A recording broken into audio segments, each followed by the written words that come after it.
Hello and welcome to the Magic Mirror Podcast. I'm your host, as usual, Khan, the Trinket Mage, and with me is my co-host, 33 Elk.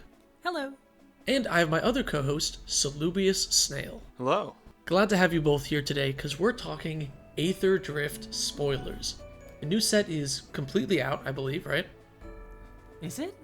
I thought for sure there were some quite. more spoilers coming the out. Precons have been spoiled, and like two-thirds of the set, or like half the set, or something. It's gonna be a bunch of comments from here, mostly. Yeah. But, Oh, yeah, only 139 cards, yeah. Yeah, it's important to note that we record on Sunday, so we're missing out on Monday and Tuesday. I'm sure you all cool future people have all the cards, and you're laughing at us for our missing information. So you can just enjoy Monday that. and Tuesday cards. Yeah, we don't have those. We don't have leaks or a future site. So. Well, we can predict other cards, and it will be like, oh, how did they know? There's going to be a card called Throgdor's Gauntlet that gives a creature +4/+3 and, I don't know, Forest Who's Walk. Throgdor? That came out of my... It's going to be Yu-Gi-Oh! 5D's speed crossover. So after we talk about some spoilers, we're also going to get into the question zone, which has been renamed to Beseech the Mirror, where you ask us questions. Okay, let's start by talking about the new mechanics. The first one we're going to talk about is Exhaust. So the way Exhaust works is when you use it once, that's the only time you can use it. You can't use the ability again. Now, keep in mind if your creature is destroyed and comes back, or flickered, like it goes to exile and comes back, it's a new permanent and you can exhaust that thing once again. So for example, I'm going to use Boom Scholar, green-red 1 for a 3/3 Goblin Advisor. It says exhaust abilities of other permanents you control cost 2 less to activate. It's kind of interesting that it doesn't say this can't be reduced to below 1 like some other abilities do, because in theory you can only use it once, right? And then itself has exhaust. 4 red-green creatures and vehicles you control gain trample until end of turn. Put 2 +1/+1 counters on this creature. And one thing to note about Exhaust is there are a lot of Exhaust abilities that will randomly just put a counter on the creature that did the Exhaust, and I think they did this intentionally as a way to kind of remind you that you've already used the ability. Yeah. Which Yeah, I was about to say, like, Nadu players, rejoice. We have a new mechanic that makes you ask if you did this or not already. It reminds me a little bit of Monstrous. Although that one, the Monstrous is specifically about putting counters on it, so that one was kind of harder to forget. To start with, I guess, I don't like this mechanic, but I understand the reason why it would exist. Like, the goal is to have some sort of one-time effect attached to a creature that isn't just an ETB. ETBs are cool, but they are, they're a little too easy. They're they come down right on the front. It's almost makes creatures like barely feel like a creature, and you can do a little too much with them. They're a little too easy to flicker and stuff. So I get wanting a little bit of an extra thing. They could also do this by like having a creature do something when it dies or something like that. So I get why this mechanic exists. I just purely dislike that it's difficult to track. Like, the +1/+1 counter is an attempt at making it trackable, but that's incomplete even on cards that have that, because like there are other things that put +1/+1 counters on things. There are things that, proliferate things, all that jazz. Yeah, I think my favorite thing about this mechanic is its name. It's really funny that this is a racing theme set, and so it's Exhaust, right? Ooh, Exhaust, that comes off of cars. But also this is like evergreened, kind of, so they can use it again in future in a different thing, and it's like, oh, it's an exhaust ability. You've exhausted it because you've used it, right? So it has like a double entendre kind of going on, which I find particularly funny. Bit of wordplay. That being said, I do feel that this mechanic is hard to track, even with the counters, like Snail said. Like, once you get an Luminarch Aspirant out and you put a counter on one of these creatures, well, now it's kind of hard to track if you've exhausted it or not. Like, this isn't something that most people will fall into and make a mistake of, but when you consider that millions of games of Magic get played all over, the small percentages really add up to like, oops, this misplay is going to happen, and it's because the mechanic isn't the best. I don't think I really like exhaust for that reason. Yeah, and I think it's extra difficult to track on Loot the Pathfinder. Loot is Teamer and 2 for 2/4, Double Strike, Vigilance, Haste. It has 3 separate exhaust abilities. One is add 3 mana of any color after you pay a green and tap. And then pay a blue and tap, draw 3 cards. Pay a red and tap, deal 3 damage to any target. So none of those put counters, and you have 3 separate exhaust abilities, which might get confusing. Yeah, well, the good news is with Loot is that each time you activate one of his abilities, you're going to flicker him with Displacer Kitten and go infinite, so it doesn't really end up mattering. True, it has no relevance, yeah. If somebody rolls up to a table with Loot and doesn't have, like, clearly colored counters, I'm just going to eat the card. Come on.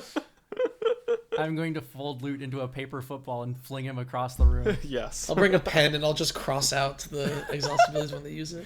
That's how the card should have worked. Yeah. Then you have to throw the card away? Yeah, you have to buy a new one every single time.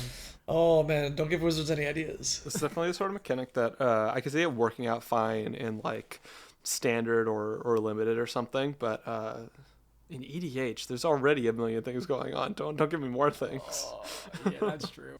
I'm a precious EDH player. I already have to think about too many things, and I only have 4 brain cells. Exactly. All right. The next mechanic is start your engines and also max speed, which are kind of paired together.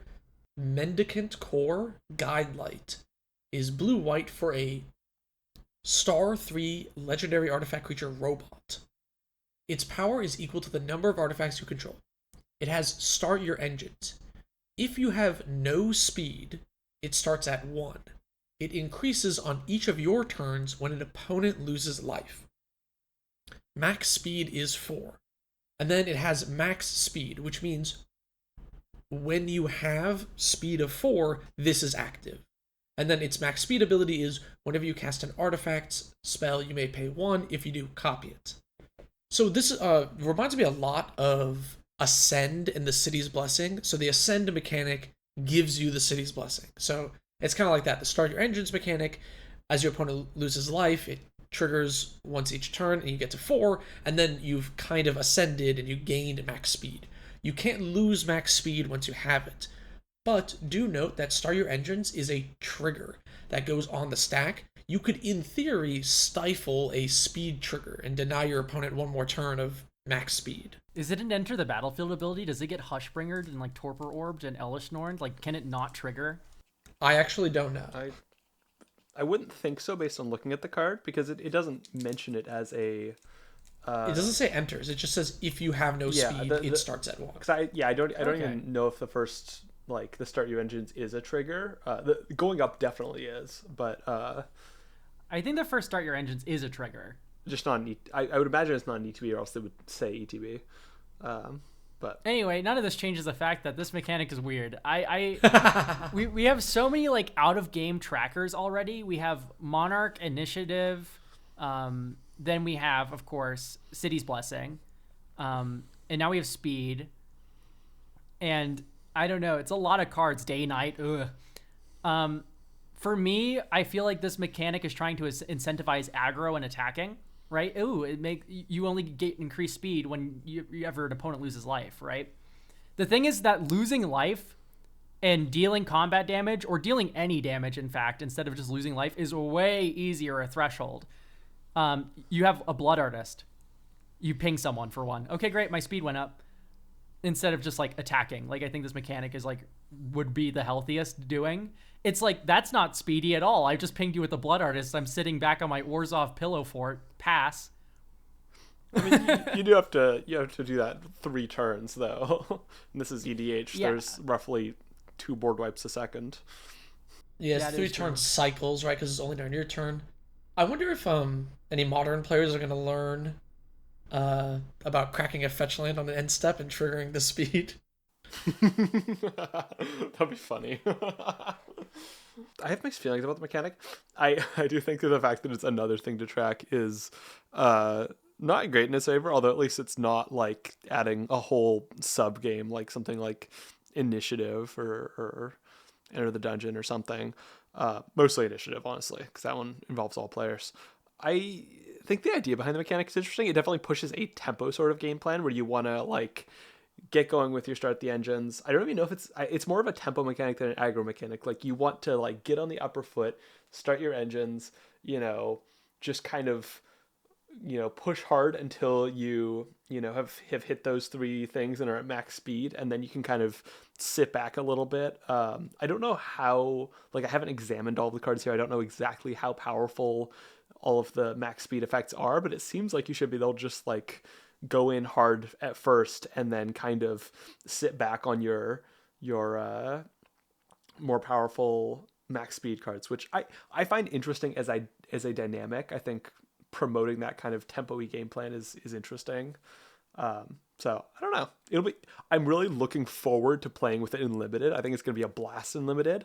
In terms of EDH, I don't know. It's another thing to track, but at least it's like, you're only tracking it for yourself, and it's fairly simple. It's just like a die. It is an extra thing to track, and it's annoying that if you have one max speed card in your deck, for whatever reason, once it leaves the battlefield, nothing else will care about it.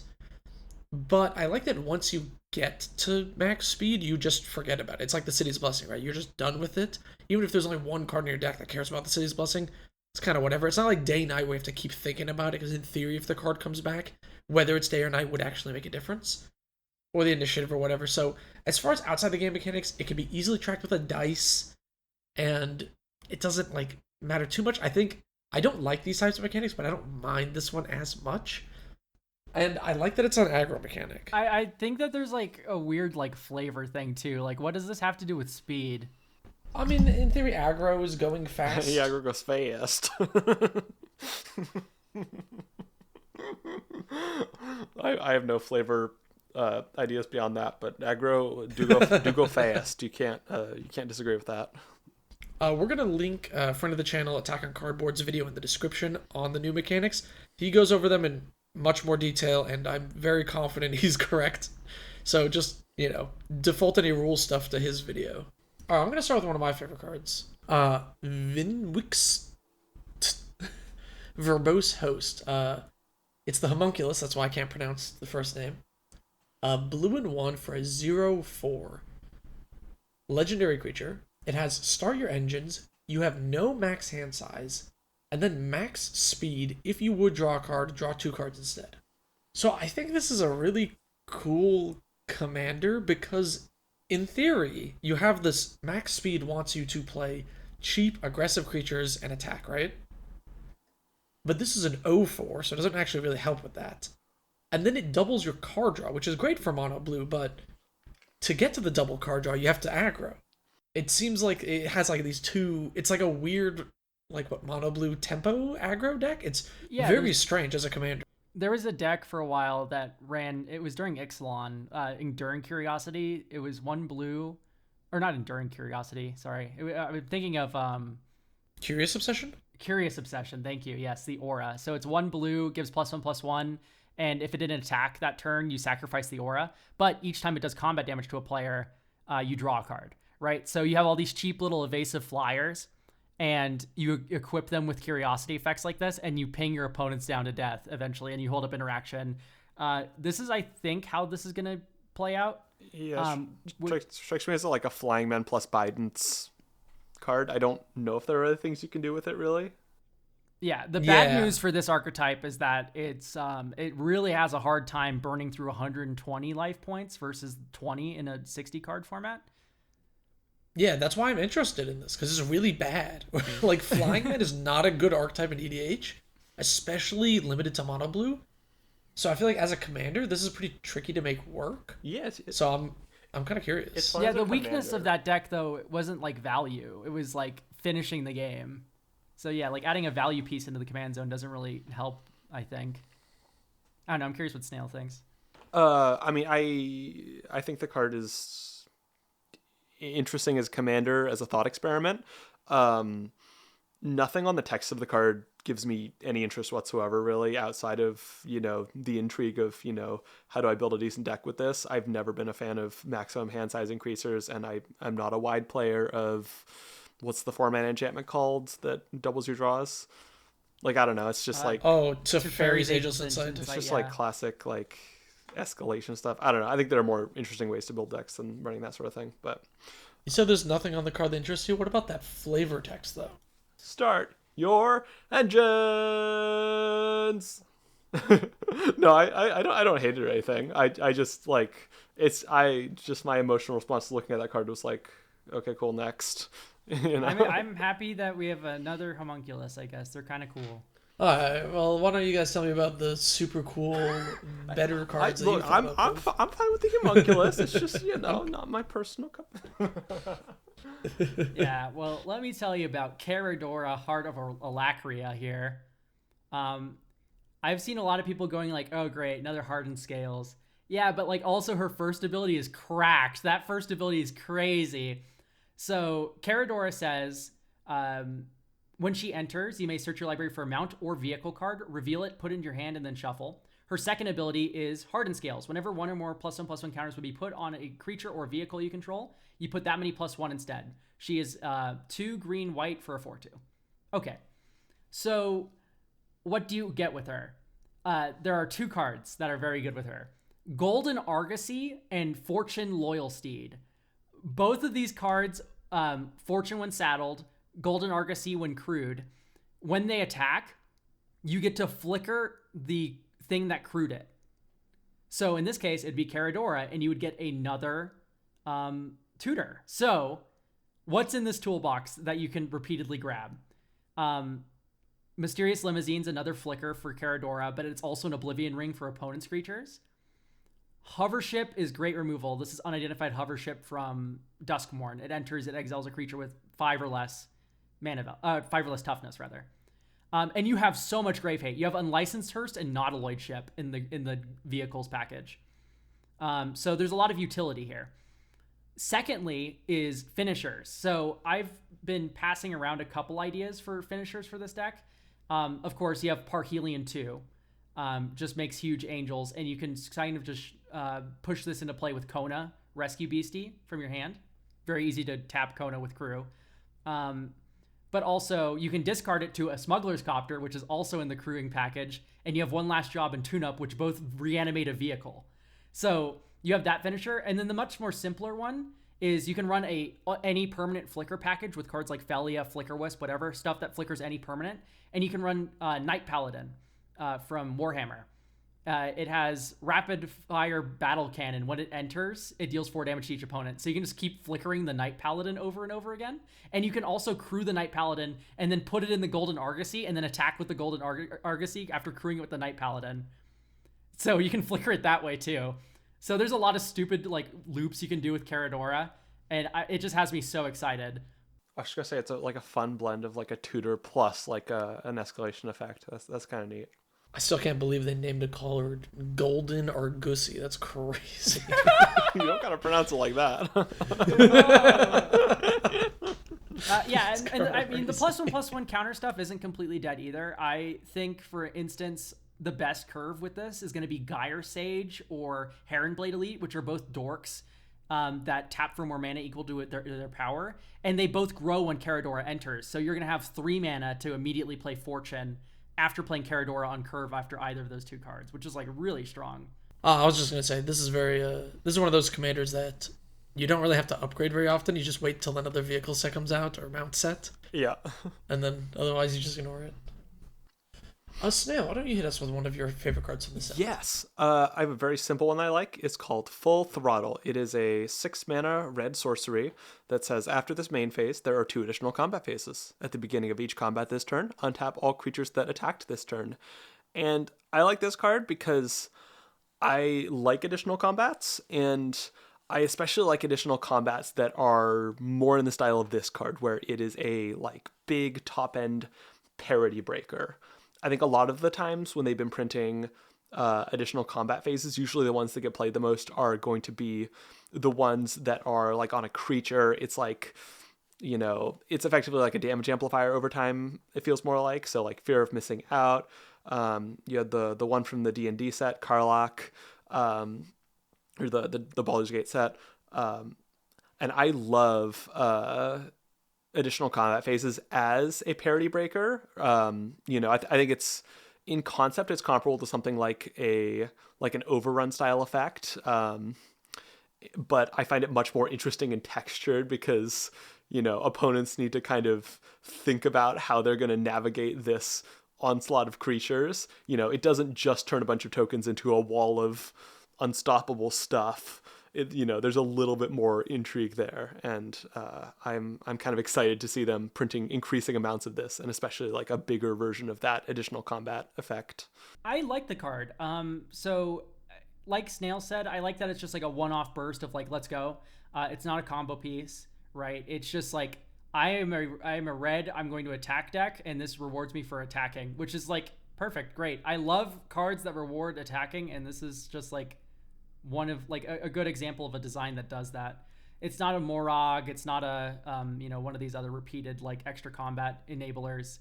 It's very honest, and I really appreciate that nowadays. Yeah, I have no notes on this card. It's just 2 extra combats for 6 mana. That's awesome. It's good. I like it. Okay, I want to talk about a card I'm kind of conflicted on, because on one hand, I think it's interesting, and on the other hand, I think it's really stupid in terms of its design. Sab Sunen? Sab Sunen Luxa Embodied. 3 green-white for a 6/6 god. I wish it was a frog god, but whatever. It has reach, trample, indestructible. Can't attack or block unless it has an even number of counters on it. 0 being even. And then at the beginning of your first main phase, put a +1/+1 counter on Sab Sunen.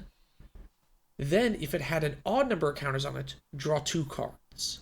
So the part I don't like about this is the fact that you can just play it. It's a 6/6 indestructible blocker the first turn. Next turn, it just draws you 2 cards. And then the next turn, it's an 8/8 trample indestructible beater. And you just kind of don't actually need to do anything to like make this card be useful. And that part of it is lame.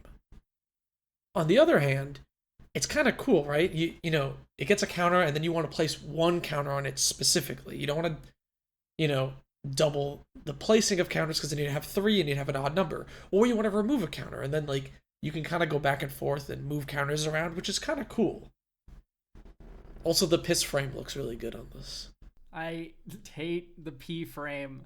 Anyway, I really like this card. I think it makes for a somewhat boring commander deck if you just put this in the command zone, right? It's just a card draw engine. And of course, you have some little counter moving shenanigans. But like as a piece in a deck, I like it a lot. For starters, it's like a really cool design. The God of the Luxa is mirroring Bounty of the Luxa, which was an enchantment in Amonkhet. Which says it's a 4-mana enchantment, 2 green/blue. At the beginning of your first main phase, remove all flood counters from Bounty of the Luxa. If no counters are removed this way, you put a flood counter on it and draw a card. Otherwise, you add a colorless green and a blue, right? So it goes in between drawing cards and making mana for you. So it's mimicking the every other turn, the flow of the Luxa, like it's like the Nile. It's cool. Mechanically, this card tells a really good story. It's just like it's hard to build around and make interesting and unique, right? Like the hipster flair in me isn't like really spoken to here. There's some cool stuff you can do with proliferation, but the reward is just drawing cards, right? Yeah, that's my like a dilemma with this card is the like flavor and like the interesting thing of like, oh, even counters, odd counters is cool, but yeah, I just wish it did something else. Sorry, go ahead, Snail. Oh yeah, I was gonna say, I want to like it in principle, but it just feels like kind of a lazy riff on the Lux idea, which I don't hate. I kind of like the kind of cyclical nature of it, where you have one effect and then another effect. Yeah, but the Nile flooding and stuff. It's so cool. Yeah, but just all on its own, like if you just play it, it's a beater / a draw engine. I guess it's kind of interesting in that your opponents can't really like, your opponents can predict like, oh, this is a powerful effect, but it's I can kind of predict when things are going to happen. This is a little weird because it's like a mythic. It feels like it should be like the center of something, but really like all you need is like an Agatha's Soul Cauldron, or like the one of the white creatures that puts a +1/+1 counter on something every turn, and you have like fully maxed out the utility of this card. You like get the draw in your main phase, and then put a 1/1 counter on it, swing. Next turn, get the draw in your main phase, 1/1 counter on it, swing. It's like that. That's the most powerful you can be with this card. It's not that hard to do. Yeah, I don't know. It's not a command zone material, I don't think. I think I agree with that. Or you can put in the command zone, it'll be fine, but it's just a draw engine, right? Nothing really like that calls out. I mean, comments, prove us wrong, please. But what I do like about this design is Simic moving more and more into like the weird math archetype. Yeah, like yeah, we had Duskmourn earlier with Kien, accursed specter who gives your non-creatures and creatures flash alternatingly depending on the number of counters she has, or based on how her powers odd or even, and you put a counter on her each upkeep, right? That card is super cool, and I think that this slides in the 99 of that deck and is a really cool addition, right? Because you're doing weird proliferation stuff with Kien probably anyway. So I think that has a home. This has a home here. I think it's a great design. I just don't think it's a commander, right? Yeah, I want to play it in the 99 of like a Sultai deck with Retribution of the Ancients, which is 1 black for an enchantment. Pay a black, remove X +1/+1 counters from among creatures you control. Give target creature -X until end of turn. And then, I'm removing counters, which can like reset it so it can attack and so on and so forth. Next up, I suppose I'll talk about Achik Emerald Radian. This is a insect druid. It's a 3/3 for 3 black green. When it enters, you create a 1/1 green insect creature token for each artifact and or creature card in your graveyard. And whenever another insect you control dies, you put a counter on Achik, and each opponent loses 1 life. So this is the iconic like Azoni, like etc. undergrowth card, where it's like this enters and makes a number of dudes equal to your graveyard size, right? The thing with this though is this is like actual table-wide Lotleth Giant. Lotleth Giant, for those that don't know, is a very popular combo piece in a lot of other formats for entering and just nuking your opponent. It enters and it has undergrowth. For each creature card in your graveyard, it does 1 damage. It does damage for some reason to target opponent. Now notice that's target opponent. Achik is a blood artist for these insects, so she will ping each of your opponents. So if you can self-mill yourself heavily and play Achik and you have a sack outlet in play, you can just win the game from the command zone with this. It is once again, table-wide Lotleth Giant, which we have not seen before, versus an Azoni, which is just a card draw engine, stuff like this. Needed Iara before to pop off, or Iara and a Zulaport Cutthroat. We have cut out the Zulaport Cutthroat middleman with this one. Why does it care about artifacts on the ETB, but then not for the other part? It's kind of interesting. The other part doesn't care about the artifacts. It cares about insects only because it enters and makes insects with the ETB for creatures and artifacts in the graveyard, right? Wait, but why does it specify? It's just so weird. It just seems odd. It's a card that mentions artifacts that doesn't really care about it. The black-green art theme in the set is caring slightly about like throwing artifacts in the graveyard as well. Caring just a little bit. Yeah, it's so. You can throw an artifact or 2 in there if you feel like it. Yeah, I mostly see this as like it's going to be a creature dense Golgari deck, of course. This card goes crazy with Ashnod's Altar, I assume. Oh yeah, of course. Ham Sandwich goes crazy with Ashnod's Altar. Any sack outlet in this card and enough creatures in your graveyard, you're just going to win. Yeah, I guess this is another Ashnod Nim Deathmantle insta-kill, because then you don't even need the Blood Artist or anything else. It can be from the command zone. It's probably the best thing to do with this commander. Oh yeah, almost assuredly. I'm highlighting this card because I honestly think it's decently strong. Yeah, it's interesting to see like it's obviously a lot of mana, but the ETB is kind of nutty. Let's talk about Stock Up, which is an uncommon from the set. It is a 3 mana card, sorcery. Look at the top 5 cards of your library, put 2 of them into your hand, and the rest of them on the bottom of your library in any order. I find this interesting just as a like really high quality filtering spell, and like I think if this was printed say like 10 years ago, it would see play in formats, and I'm just really curious where it has a place these days, because I feel like most Eternal formats want this sort of draw spell to be an instant speed thing, and most commander decks would prefer an engine when you're talking about 3 or more mana cards. So I'm just kind of curious to see what happens with this card, because I think the base power on it is pretty good. Yeah, like I thought Quick Study was gonna be like the end of like dancing on Divination's grave, but here we are with 3 mana dig for 5, keep 2 for 3. Yeah, I was about to say this is like this is basically dig through time for just 3 mana straight up. You don't even need to set it up with delve or anything. It's essentially dig through time. And if they're doing okay, so they did divination and they buffed it to quick study, then this is stock up, and then when we get like stock up at the quick mart or whatever, and it's instant speed, that card's gonna be like legit busted.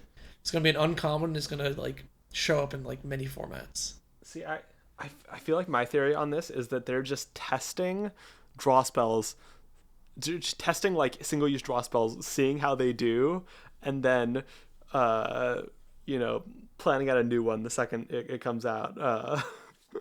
So like they saw how quick study did, they were like, is this gonna break everything? Is this gonna break everything? No. So I'm considering this in sorry, go ahead. I was just gonna say they're kind of gradually creeping up, seeing how far they can get away with this sort of thing. I'm thinking about this in my mono blue like storm deck. Like it's really good on your storm turn. It's 5 cards deep for 3 mana. Yeah, it is. Yeah, just comparing this to like impulse is crazy. Like obviously it's not instant speed, which is big for sure, but yeah, getting that level of dig and like card advantage with that is kind of wild. Yeah, and by the way, eat it, Narset, right? I'm not drawing cards. Yeah, true. Okay, last card I wanted to talk about is the one and only Aether Spark. This card's so interesting. I really want to get your guys' opinions on it. So it's 4 generic for a legendary artifact planeswalker equipment. It has 4 starting loyalty, and then it has the text, as long as the Aether Spark is attached to a creature, the Aether Spark can't be attacked, and has, whenever equipped creature deals combat damage during your turn, put that many loyalty counters on their Aether Spark. And then it has 3 abilities. +1, attach the Aether Spark to 1 target creature you control, put a +1/+1 counter on that creature. -5, draw 2 cards. -10, add 10 mana of any one color. So I don't think it's quite broken. Maybe if you like... So the problem is if you +1 it to equip to a creature, even if you attack and get a bunch of loyalty, they can then spot remove your creature and just attack the planeswalker, because it won't be attached anymore, it's planeswalkered. If you play something like Magnetic Theft, which is an instant that lets you attach an equipment to a creature, then you could, in theory, attack with a big creature, put a bunch of loyalty on it, and then add 10 mana of any one color, or do something crazy like that.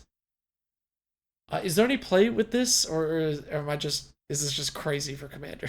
So I think this card is cool in the terms of like, ooh, it's a planeswalker that it's an equipment, you equip it to a creature, and then that's where the coolness ends, right? Like, what is the payoff for equipping this to a creature and hitting someone? It's card draw and a ritual. Like, so it gives you mana and cards for hitting people, which feels like the most basic payoffs on Earth that I could receive for like, jumping through hoop. Which makes me a little bit like more sad that it's yeah. like, yeah. Mm-hmm. I wish it had like a -50 win the game. Yeah, like I like that I can Stoneforge Mystic for a Planeswalker value engine. That's cool. I don't like that it's like draw 2 cards, make 10 mana. Like those are the other abilities that don't equip it. Right? I feel like we could have done something cooler here, and it's just like it's not that cool. Yeah, I mean the abilities certainly aren't interesting. I don't know. I find the design really intriguing. It really does. Like, I guess you were saying, like, Con, you were saying that, like, oh, if somebody, kills the creature and then attacks it, then they can kill it. But, like, it's pretty durable. Like, if you have a 3 mana 3/3, you play this, +1 it, it's a 4/4 now. This is at 5. You swing it with the creature. This thing is at 9, and then if people kill the creature, now they have to kill like a 9 tough, like 9 loyalty planeswalker. That's pretty durable. I don't know. Is it just good? I think the card's fine because when you consider that the One Ring exists and costs the same amount of mana, it's like this card is a joke. Yeah, it's not like crazy payoff, but it is like it definitely seems annoying for your opponents because it is a planeswalker that is going to be hard to get rid of, which is interesting. I just realized it's actually pretty good with the Frog God, right? Right, you equip it to there, it puts a counter on it, and then that's like a 7/7/8/8 indestructible with trample. You can stack more counters on it, and then they have to get rid of an indestructible creature, and you just keep drawing cards every turn, simicking people out.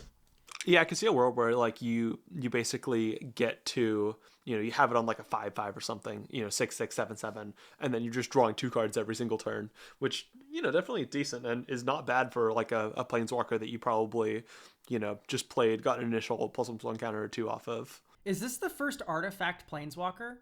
Because if so, when are we gonna errata Karn? No, please, my boy. I don't want him to die to more things.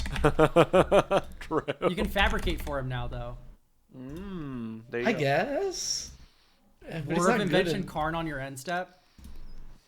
Oh, that's kind of sweet. Yes, this is the first artifact planeswalker. Correct. Yeah, that's the other downside. Is that, yes, they can't attack it, but it is an artifact, so it could just be blown up with artifact removal, which is this thing is upgradable. Next thing you know, we're gonna get a Clue planeswalker. I'm gonna pay 2 sack my planeswalker draw. I mean, like Farewell answers this card, so it's basically unplayable. True, that's facts. I'm gonna be talking about another Selesnya tutor card in the same set. Bright Glass Gearhulk. This was like one of the first cards revealed for Aetherdrift, and it's still one of the coolest in my opinion. So everyone knows Ranger of Eos, which lets you get 2 1-drop creatures from your deck. Bright Glass Gearhulk here dwarfs this guy. It's green, white for an artifact creature construct with first strike and trample. It's a 4/4. When this creature enters, you may search your library for up to 2 artifact creatures, artifact, creature, and or enchantment cards with mana value 1 or less, reveal them, put them into your hand, and then shuffle. With this card, the range has increased from what Ranger of Eos let you do. Ranger of Eos had no way of becoming an engine. This one, as far as I can tell, can at least get you 4 cards deep. So, with Voyager Staff, which is a 1-drop artifact that you can pay 2 to sacrifice, you can exile the Bright Glass Gearhulk and bring it back into play. And then you also have Argivian, not Argivian Find, that's the sorcery. There's a card called Salvage Scout, which you can use to return the Voyager Staff, and you can reflicker the Bright Glass Gearhulk, right? So you that's can also 4 grab cards. Tortured Existence. Yes, if you're not in Selesnya. Yeah. If you're in other colors, yeah. Yeah, you need to be in Abzan for that. But if you're in exactly Selesnya, you can do that line to get 4 cards out of this. Some of the cooler cards that I think you can get are Reconnaissance. Oh man, Reconnaissance is so cool off of the Bright Glass Gearhulk, because if you run Felia alongside of it, you can, of course, flicker the Bright Glass Gearhulk without actually endangering your Felia on that attack trigger. Felia just flickers anything when she attacks. So you can get a nice little value engine that way. Like, just all these different 1-drops have been opened up because of Ranger of Eos, but you can also get artifacts and enchantments. It adds to the ever-growing toolbox. Yeah, I like the card a lot. I like very specific mana value requirements. Yeah, that definitely makes a lot of tutors way more fun than they normally would be. I wish it wasn't in Selesnya colors. Oh man, if this was like, it would be my favorite Magic card of all time. The green players are getting gifts. This is the cost of making Selesnya a cooler color, is that cards that are cool have to go into Selesnya. No, I don't need cool cards in Selesnya. I need cool cards in Is It. I do want to say that the full art piss frame is so good on this. It is my favorite card art.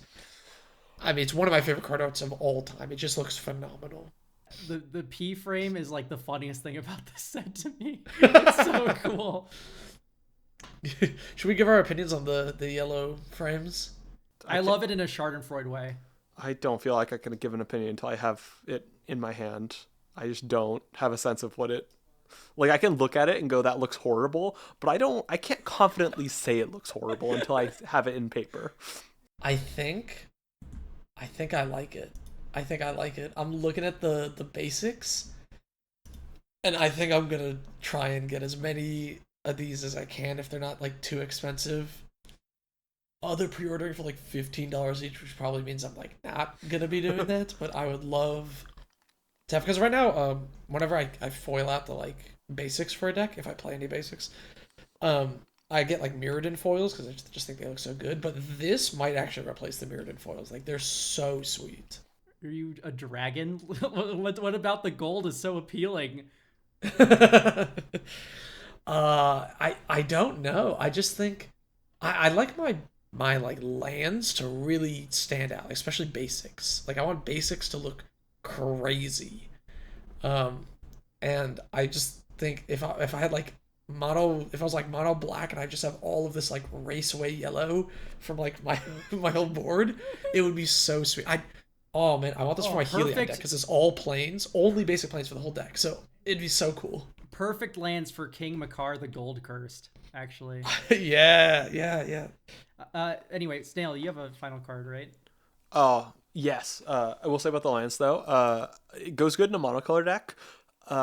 In a two or any more than that, you can't tell the lands apart by looking at them. I feel like those are just like all shades of yellow and brown. I think I guess I gotta see them side by side, but I think they'll stand out compared to other ones. But again, well, I gotta physically see one, you know.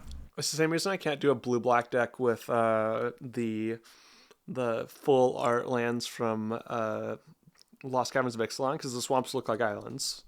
The swamps do look like islands. I got do look like bamboozled by islands. that once, at least once during a game. I can do like a black white deck. I'm okay if my swamps look like islands because the white lands in that set are like very like rich golden colored, not like pale or nothing. But yeah, can't do blue black. Sorry, my card. Yes, that dog. What's it called? District Mascot. It is a 1 mana 0/0 dog mount that enters with a +1/+1 counter. It has 1 and a green. Remove 2 +1/+1 counters from this creature. Destroy target artifact. When this creature attacks while saddled, put a +1/+1 counter on it and saddle 1. For starters, I find the flavor on it hilarious. Both that it's a dog that is destructive, and also that it has saddle 1, which feels like you're taking it for a walk. Like you have to assign one of your people to. This is like, look at the art. This is a normal sized dog. It is. You can ride it into battle, like comically, you know. I canonically in my brain, you're taking this dog for a walk if you're saddling a creature with it. Your Llanowar elves is walking this dog. In terms of mechanically, I also like this card. I like that they're exploring more territory with low cost creatures that destroy things. Obviously, the most powerful one was the one that the might, the 1 mana 1/2. Haywire Might. Yeah, that one. Haywire Might. Haywire Might's amazing. But I like that they're kind of exploring different versions of kind of low cost removal. And this one in particular very much fits into kind of the overall tempo vibe I get from this set, where like you're setting up your things early. You'll get the payoff a little bit later, but it's all about kind of how early you can start putting together something cool. Which I find interesting and makes for some interesting gameplay. So this card's fun to me. Yeah, this reminds me a lot of Hopeful Initiate. It's a 1 mana 1/2 human warlock. Oh, yeah. From Yeah. Innistrad that That's had training. really similar. Yeah. Yeah, so but that one had 1 more mana to activate it, and you had to remove 2 counters from among creatures you control, and you got to destroy enchantments as well. The difference here is that District Mascot only hits artifacts, which is a little bit awkward. However, it enters right away with a counter on it, which means big game for Proliferate, because you can start proliferating this thing right away versus having to like training and like do some weird stuff with counters there, or already have creatures with counters on them. This one already funds you the first counter, which is actually pretty important. Yeah, I like it. It's a pretty like efficient doggo. It's a cute card. I like the flavor. It's fun. It has to be cruelty to put like to saddle this thing with a giant or something. Oh man, I'm putting my Hammelback Goliath on top of the dog. Okay, shall we move on to Beseech the Mirror? Yeah, let's do it. Alright, the next section is Beseech the Mirror. This is where you ask us questions. To ask us a question, you can type in the comments here or the comments on Spotify or tweet at Elk or I or Blue Sky Us. Links in the description. You just need to lead with mirror, mirror, which helps me search up the questions. Mirror, mirror. I pay green, green, black, and 1 for Ristic Study. What are your most memorable trading experiences? Any memorable trades you ever made? My only strong memory is that the most expensive card I've ever traded for was a Karn Liberated in 2014, at which point it was $70 because I'm guessing that Tron was popular then. Yeah, sounds about And I right. proceeded to throw out my mono black EDH deck. Uh, and it was fun there. So solid place to put a overly expensive card. I think the card's now like $8 or something. Probably less. Oh man, I love the new art for Karn Liberated. That promo is gonna be so expensive. I want it so badly. The shirtless one with him on the beach. Yes, it's so good. Oh, that's good as hell. Oh my god, it's so awesome. I got a buddy of mine. She's going to the Pro Tour, and maybe I'll trade it off of her, and then that'll be my most memorable trading experience. For now, I would say I think I was getting out of playing my Tron deck, and I believe I traded my friend an Ugin, the Spirit Dragon. And the reason it's so memorable is when I saw the Ugin later, it was being used as a proxy backer for a proxy, and he was proxying a copy of Ponder, and he put it on top of this expensive Ugin. And I just thought that was very funny. Also, it was so poorly cut; it just said "der." This is a really bad proxy. I don't have too many like memorable trading experiences per se. Like, I mean, there's definitely trades where like I've traded a card and then it got like banned in a format, and I was like, yes, I got my value. Things like this. Like I traded away the One Ring, for instance. I originally had in my Tekathal artifact combo deck, and it's broken there. By the way, if you ever build Tekathal's artifacts and you want to like really power it up, the One Ring owns in that deck like harder than any other deck. But I just didn't enjoy the play patterns it was making me do and everything, so I ended up cutting it after a month, basically. And I traded it away, and then it got banned, and I was like, hell yeah. So, I don't think it really fluctuated in price all that much, but I feel like I saved myself some, like, $10 or so. Delectable. We love scrumptious savings. Next question. Mirror, mirror on the wall. I cast Rest in Peace to rest assured no graveyard deck will survive. What deck archetype do you feel you plan for the most? If we want to call graveyard decks an archetype, I suppose that's it. Because, like, I run now, I think it's 6 pieces of graveyard hate or ways to find graveyard hate in all my decks. I feel like that's the number I've been floating around on average.